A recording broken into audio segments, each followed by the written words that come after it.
You've probably seen this viral video.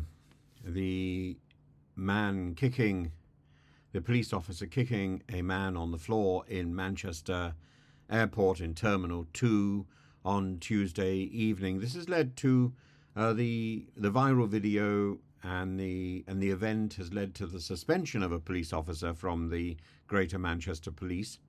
And the video is shocking. The officer is kicking and stamping on a man's head during an apparent arrest. The footage, which has spread quite quickly on social media, well, why wouldn't it, shows a male officer pointing a taser at a man lying face down on the ground before forcefully kicking him in the face and stamping on his head. The incident has prompted widespread concern and criticism from the public, from officials alike. The sequence of events began at 8:25 in the evening when police were called to Terminal 2 following reports of an assault. CCTV footage captured the alleged suspect at a ticket machine in the car park, and during the response, 3 officers were then assaulted, with one female officer suffering a broken nose, 2 other officers requiring hospital treatment for their injuries.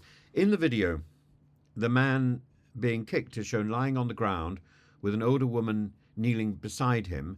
As he turns his head towards the police, the officer kicks him in the face, stamps on his head, and then knees him in the side, all while keeping his taser drawn.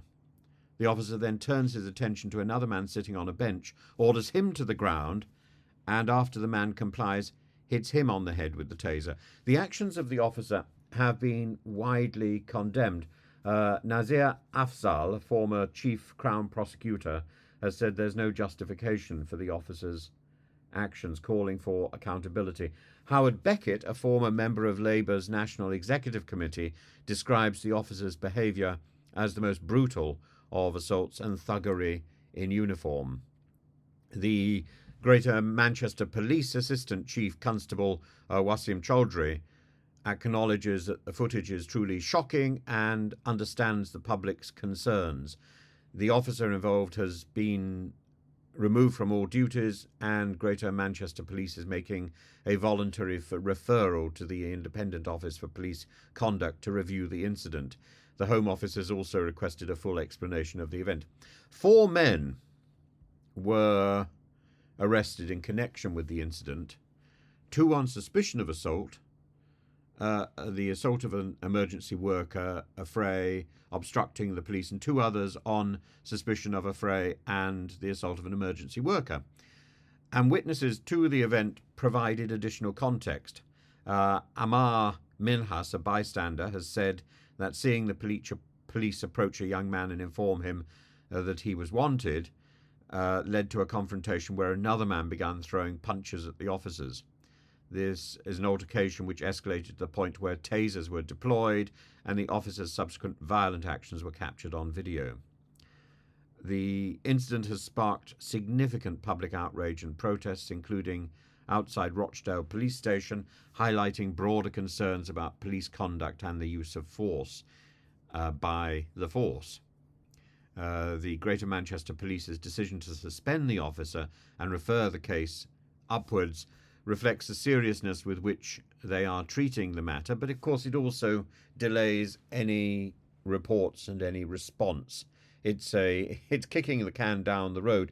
They know what they've done. They know whether it was right or whether it was wrong or how provoked. It doesn't matter how provoked.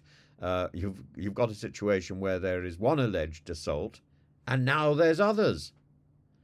And is this what we expect of a police force? And I think it's not.